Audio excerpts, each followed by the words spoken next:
ഞാനിന്നിവിടെ ഒരു പഴയകാല രീതിയിൽ തനി നാടൻ ചിക്കൻ ഇരട്ട് വയ്ക്കാൻ പോവുകയാണ്. അപ്പം അതിന് ഞാനിതാ ഒരു 1/2 കിലോ, ഏകദേശം 3/4 കിലോ മുറിച്ച് ചെറുതാക്കി വെച്ചിട്ടുണ്ട്. അപ്പം അതിന് വേണ്ടി എന്തൊക്കെയാണെന്നുള്ളത് വേവിക്കാൻ വേണ്ടത്. ഞാൻ ഇവിടെ തേങ്ങാപ്പാൽ ഒരു 1/2 ഗ്ലാസ് തനി തേങ്ങാപ്പാൽ പിഴിഞ്ഞെടുക്കാൻ പോവുകയാണ്. അതുപോലെ 100 ഗ്രാം ചെറിയ ഉള്ളി, അതുപോലെ കുറച്ച് ഒരു 10-12 അല്ലി, ചെറുതായതുകൊണ്ടാണ് ഇത്രയും എടുത്തത്. വലുതാണെങ്കിൽ ഒരു 6-7 മതി. ഒരു കുടം വെളുത്തുള്ളി എടുത്തിട്ടുണ്ട്. അതുപോലെ ഒരു കഷ്ണം ഇഞ്ചി, അപ്പം പച്ചമുളക് വലുതാണെങ്കിൽ 2 പച്ചമുളക് മതി. അപ്പം ഇത്രയും കൂടെ നമുക്കൊന്ന് എന്തൊക്കെയാണെന്ന് ചതച്ചിട്ട് വന്നിട്ട് ബാക്കി പറയാം. അപ്പം ഞാനിതാ ചതച്ച് വെച്ചിട്ടുണ്ട്. ചെറിയ ഉള്ളി ചതച്ചത്, പിന്നെ വെളുത്തുള്ളി ഇഞ്ചിയും കൂടെ ചേർത്ത് ചതച്ച് വെച്ചത്, പിന്നെ ഇത്തിരി പെരുജീരകം ഒരു 1/4 ടീസ്പൂണുണ്ട്. അതുപോലെ പിന്നെ പച്ചമുളക് 3 ചതച്ച് വെച്ചിട്ടുണ്ട്. ഇത് കുരുമുളക് ചതച്ചത്, ഇതൊരു ചെറിയ കഷ്ണം പട്ട. നമുക്ക് ഗരം മസാല ഒരു അവസാനം ചേർക്കാം.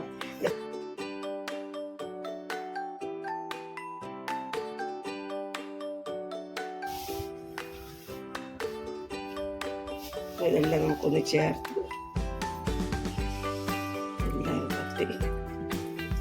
ഉപ്പും കഴിയും. ഉപ്പ് കുറച്ചിട്ടാൽ മതി. പിന്നെ നമുക്ക് ആവശ്യമുള്ള ചേർത്ത് വെച്ച് പിന്നെ ഞാൻ തേങ്ങാപ്പാൽ നല്ല ഒരു ശകലം വെള്ളം ഒഴിച്ച്, ഇപ്പം പച്ച ഇതാണെങ്കിൽ കുറച്ചുകൂടെ നല്ല പാൽ കിട്ടും. ഞാൻ തനി തേങ്ങാപ്പാലാണ് ഇതിനകത്ത് ഒഴിക്കാൻ പോണത്. ഒഴിച്ച് ഒന്ന് വിരവി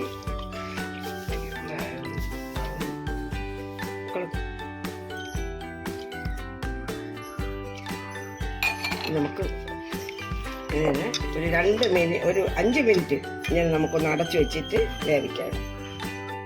ഞാനിതാ 3 ഫിസിൽ, വലിയ നല്ല തീയിൽ 3 ഫിസിൽ കേട്ട് എന്നിട്ട് എടുത്തിട്ടുണ്ട്. അപ്പം നമുക്ക് നല്ല വേവണ്ട, വറട്ടാനുള്ളതായതുകൊണ്ട് ഒരു 3/4 വേവ് മതി.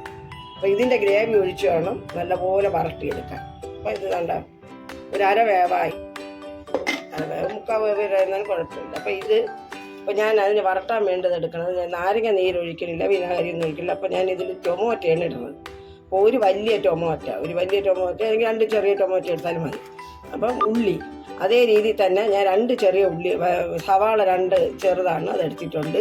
പിന്നെ വെളുത്തുള്ളി ചതച്ചത്, പിന്നെ വേണ്ടത് ഇഞ്ചി ചതച്ചത്, പിന്നെ നമുക്ക് ഗരം മസാല പൊടി അളിഞ്ഞ് ഞാൻ പറയാം. പിന്നെ 2 പച്ചമുളകും കൂടെ, 2 വേണ്ട, 1 പച്ചമുളകും കൂടെ നമുക്കൊന്ന് ചതച്ചിടണം. അപ്പോൾ ഇത് നമുക്ക് മാറ്റി വെച്ചിട്ട് പൊടി ഞാനിത് ഇടാൻ നേരത്ത് പറയാം.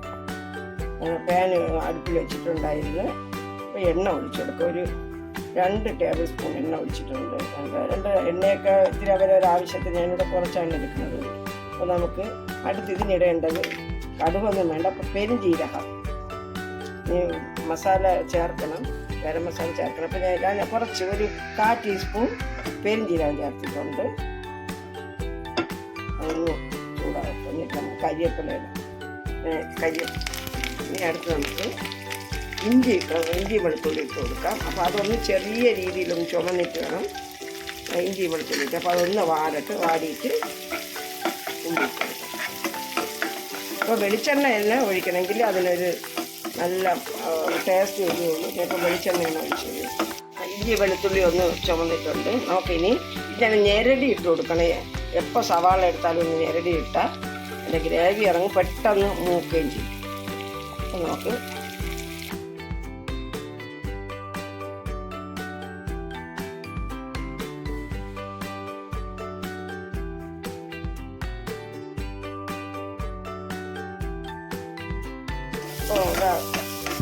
ഉള്ളി നല്ല വഴണ്ട് വന്നിട്ടുണ്ട്. ചെറിയ രീതിയിലൊക്കെ മൂത്തിട്ടുണ്ട്. അപ്പം നമ്മൾ സവാള എല്ലാം നല്ല മൂത്ത് വന്ന് ഇനിയിപ്പോൾ ഞാൻ ടൊമാറ്റോ ഇട്ടിട്ടുണ്ട്. അപ്പോൾ ഇത് നല്ല വറണ്ട് വന്നിട്ട് വേണം പൊടി ഇട്ട് കൊടുക്കുക. അപ്പോൾ നമുക്കിതൊന്ന് അടച്ച് വെക്കാം. ഒരു 5 മിനിറ്റ് ആയില്ല, ഒരു 3 മിനിറ്റ് വരെ അടച്ച് വെച്ചിട്ടുണ്ടായിരുന്നു. ഒന്ന് വറണ്ട് വന്നിട്ടുണ്ട്. നമുക്ക് ഈ സമയത്ത് കുറച്ചുകൂടെ മൂത്താലും കുഴപ്പമില്ല. നമുക്ക് ഇനിയിപ്പോൾ ഈ സമയത്ത് ഇത്തിരി പൊടി ഇട്ട് കൊടുക്കാം. പൊടികൾ എന്താണെന്ന് കാണുന്നത്. അപ്പോൾ ഞാനിതാ നിറയെ 1 ടേബിൾ സ്പൂൺ, ഇന്ന് പോരാ, നമുക്കൊരു 1.25 ടേബിൾ സ്പൂൺ നിറയെ എടുത്തിട്ടുണ്ടായിരുന്നു. 1 ടേബിൾ സ്പൂണും പിന്നെ കാലും കൂടെ. അപ്പം മഞ്ഞൾപ്പൊടി ഒരു 1/4 ടീസ്പൂൺ, പിന്നെ ഗരം മസാലപ്പൊടി ഞാൻ നേരത്തെയൊക്കെ കുറേ ഇട്ടിട്ടുണ്ടായിരുന്നു വേവിക്കുക, അതുകൊണ്ട് ഞാനൊരു 1/2 ടീസ്പൂൺ ഇടുന്നതും. അതുപോലെ കുരുമുളക് പൊടി, ഇതിനൊക്കെ കുരുമുളകാണ് ഏറ്റവും നല്ല ടേസ്റ്റ് കൊടുക്കുന്നത്. കുരുമുളക് പൊടി ഞാൻ ഒരു ടീസ്പൂൺ ഇടുന്നുണ്ട്. ഞാൻ നേരത്തെ ഉപ്പിട്ടിട്ടുണ്ടായിരുന്നു, വേവിക്കുമ്പോൾ ഉപ്പിട്ടിട്ടുണ്ട്. അപ്പോൾ നമുക്കിതിപ്പോൾ കുറച്ച് ഉപ്പിട്ട് കൊടുത്തിട്ട് പിന്നെ വേണമെങ്കിൽ മാത്രം കുറച്ചുകൂടെ ഇടാം. ഞാൻ ഇട്ടത് ഇനി അടുത്ത് നമുക്ക് മല്ലിപ്പൊടി ഇട്ട് കൊടുക്കണം. മല്ലിപ്പൊടി അതുപോലെ തന്നെ 1 ടേബിൾ സ്പൂൺ, ചിലവർക്ക് മല്ലിപ്പൊടി ഇഷ്ടമായിരിക്കും, കൂടുതൽ ഇടുമെങ്കിൽ 1.5 വരെ ഇടാം.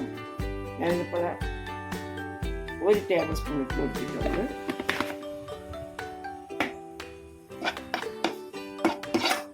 അപ്പോൾ ഇത് നല്ല പോലെ കറണ്ട് വരണം, നല്ല രീതിയിൽ. അപ്പോൾ നമുക്ക് കുറച്ച് നേരം ഇത് അടച്ചു വയ്ക്കാം.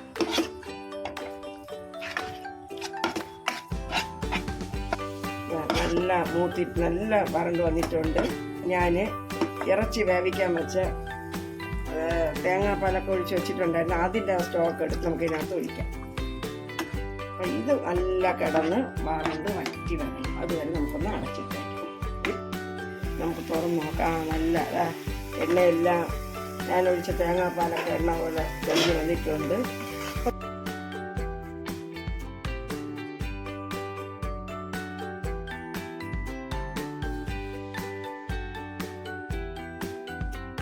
ഇറച്ചി കത്തി കൊടുക്കാം.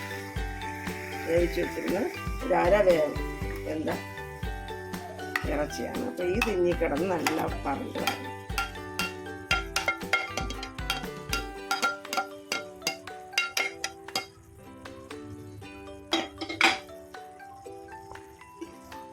ഇതിൽ കിടന്ന് നല്ല വറണ്ട് ഒന്നുകൂടെ വെന്ത് അപ്പം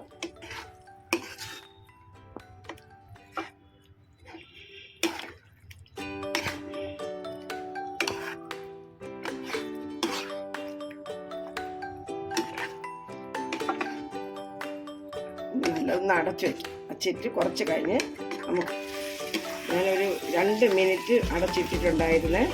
അത് തുറന്ന് ഒന്ന് ഇളക്കി എല്ലാം നല്ല പരിവായിട്ട് വരണമുണ്ട്. ശാക്കാരം ഇനി എല്ലാവർക്കും ഇത് ഈ രീതി മതിയെങ്കിൽ മതി. അതെല്ലാം നല്ല കുറച്ചുകൂടെ നല്ല ഇതായിട്ട് വറ്റി വരണമെന്നുണ്ടെങ്കിൽ ഒന്നും കൂടെ പെരണ്ട് വരണമെന്നുണ്ടെങ്കിൽ 2 മിനിറ്റ് കൂടെ ഇനി അടച്ചു വെക്കേണ്ട കാര്യമില്ല. എല്ലാം റെഡിയായി കഴിഞ്ഞ് ഞാൻ അതിൻ്റെ പുറത്തൂടെ 1 ടേബിൾ സ്പൂൺ എണ്ണ ഒഴിച്ചു കൊടുക്കുകയാണ്. ഞാൻ ഇതിൽ വെളിച്ചെണ്ണ കടുവറുക്കാൻ ഇതിന് മാത്രമേ വയറ്റാൻ മാത്രമേ എടുത്തിട്ടുണ്ടായിരുന്നുള്ളൂ. 1 ടേബിൾ സ്പൂൺ മല്ലിയില ഉണ്ടെങ്കിൽ നിങ്ങൾക്ക് മല്ലിയില ഇട്ട് കൊടുക്കാം. നമ്മളെ തനി നാടൻ രീതിയിലുള്ള പെരട്ട് റെഡി ആയിട്ടുണ്ട്. അപ്പോൾ ഇതിൻ്റെ കൂടെ ചപ്പാത്തി എടുക്കാം, പിന്നെ അതിലല്ലെങ്കിൽ മരിച്ചിനി പുട്ട്, നമ്മൾ മരിച്ചിനി വാങ്ങിച്ച ഉടനെ ഗ്രേറ്റ് ചെയ്ത് അതിനെ ഞാനത് ഒരു വീഡിയോ ചെയ്തിട്ടുണ്ട്, നിങ്ങൾ അത് നോക്കി ഒന്ന് മരിച്ചിനി പുട്ടിൻ്റെ കൂടെ ഇത് നല്ല ടേസ്റ്റ് ആയിരിക്കും. അപ്പോൾ ഇത് നിങ്ങൾ വയ്ക്കണം, വെച്ച് കഴിക്കണം. കഴിച്ചിട്ട് പറ്റുമെങ്കിൽ ഇന്ന് തന്നെ നിങ്ങൾക്ക് രാത്രി എടുക്കാം. അപ്പോൾ എനിക്ക് ലൈക്ക് ചെയ്യണം, സബ്സ്ക്രൈബ് ചെയ്യണം.